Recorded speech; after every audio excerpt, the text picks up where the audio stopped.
and faith. Several years ago, Russell Weller, an 86-year-old resident of Santa Monica, California, lost control of his car at the top of a street that had been cordoned off for a weekly farmer's market.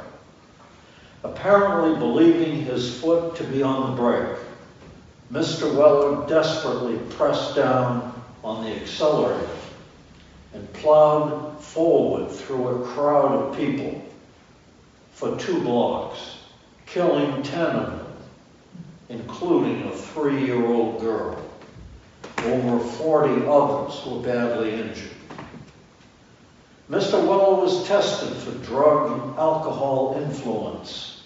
There was none. A radio report said he was known to have recently given his time to tutor high school students. He was also a member of the local library board. One commentator said, Russell Weller was likely the kind of man who had tried to do the right thing all of his life. We'd like to think that this sort of tragedy would never happen to us, that we would never be either the cause or among the victims of such an event. We'd be wiser to think otherwise. More recently than the California incident, a 74-year-old woman arriving for her appointment at a Brockton, Massachusetts hospital accidentally jumped the parking lot curb and plowed through a plate glass window into the lobby, killing a doctor who was the head of the radiation department who was walking through, as well as a secretary at her desk. The woman had never been guilty of more than a parking ticket her entire life. We might deal with these events better if they were intentional crimes, obvious evil acts. Then we'd have someone to blame, to punish, so we could try to balance the scales and experience some justice. But by definition, a tragedy just happens. No one intends to do it. But how do we integrate these events into our journey of faith? What does it say about God that these events were allowed to occur? Isn't God supposed to protect us, or at least the innocent among us? Can't God at least keep a watchful eye on 3-year-old girls and 86-year-old seniors? Is that really asking too much? It is not the core of our faith that we will be good and God will watch over us, that we will be sincere and responsible, and He will then protect us. Isn't that supposed to be the bargain? We'd like to think so. So our simple faith tells us, well, try telling that to Russell Weller. Try telling that to the parents of the 3-year-old whose death he was responsible for. And try telling that to those members of our own congregation whose lives have been invaded by tragedy. If our faith is in a God who will watch over and protect us and those we care about, as long as we behave ourselves, it is only a matter of time before we experience bitter disappointment. The entire biblical book of Job, the first chapter of which Debbie just read for us, speaks to this question. Job was a good man. No, let's make that a very, very good man. And he lost absolutely everything of value to him. Later in the book, we read how his own body and person was invaded by terrible diseases. We read chapter 1 only. If we kept going, we'd have watched him lose his physical health as well as all of his family and property. Then His so-called friends arrive on the scene with their simple faith, which they stubbornly defend for over 30 chapters. Job, old pal, fess up. You must be guilty of some serious sin here, or God wouldn't do this to you. We all know that God rewards the righteous and only punishes the guilty. So come clean now. What have you been up to? Is it another woman, perhaps? You've been cheating on your taxes? Been cooking the books down at the office? Huh? Have a tidy little sum squirreled away somewhere? Come on, you can tell us. The sooner you come clean, the quicker God will let up on you. The book of Job is almost totally devoted to sticking a pin in that naive, oversimplified faith balloon. Job wasn't guilty of anything. So where and how do we focus our faith? If we cannot place our trust in a God who will protect us from tragedy as long as we are good, where do we place it? The Christian faith, a Christian faith for adults, offers us a different deal.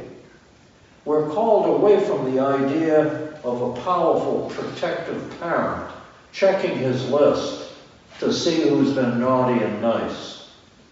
We're encouraged away from a faith in a divine puppeteer who somehow can't seem to keep our strings from twisting and tangling. Christian faith directs us to look instead to a God who actually entered human history, a God who himself suffered and endured tragedy in the experience of Jesus of Nazareth, a God who was himself misunderstood, resented, and rejected, even as he did his best to minister with marvelous mercy, rejected by his own brothers, who at one point encouraged him to go ahead into Jerusalem, knowing and expecting that he'd be killed if he did. Misunderstood by his own mother, abandoned by his friends, hated by the leaders of that day's church, and executed as a common criminal by the proper legal society of his time. The cynical old saying, "No good deed goes unpunished," surely applied to Jesus. The God who reveals himself to us in Jesus of Nazareth is not the puppeteer or protective parent with whom we can cut a deal to shield us and those we love from harm. He didn't guard his own son against tragedy. In Christ is offered a different deal. We behold sacred compassion in the flesh. We see a passion for justice held out to us within our own humanity, where we can't miss it. We are confronted by truth that, though located in one particular century and neighborhood, has proved timeless. We examine a marvelous mercy and a gorgeous grace, given within genes and DNA dramatically close to our own. Job had not seen Jesus. We have, of whom John said, "No one has ever seen God." It is God, the only Son, who is close to the Father's heart, who has made him known. Even in his earthly time, God in Christ was not a rescuing Lone Ranger, nor the U.S. cavalry arriving in the nick of time. All of his apostles, except one, died unjust, violent deaths So the question for us becomes, is Christ, a vulnerable Christ, who could experience undeserved suffering, enough for us? Is he attractive enough for us? Can he be enough for us to make up for the loss of a once upon a time they all lived happily ever after God? He is for some, and he is not for others. We each have to decide for ourselves. I can predict for you that in Christ's Spirit there will be caring people who will try to sit down with Russell Weller and help him not to hate himself. There will be those who will try to compassionately comfort the family of that 3-year-old and all of the others as they grieve their losses.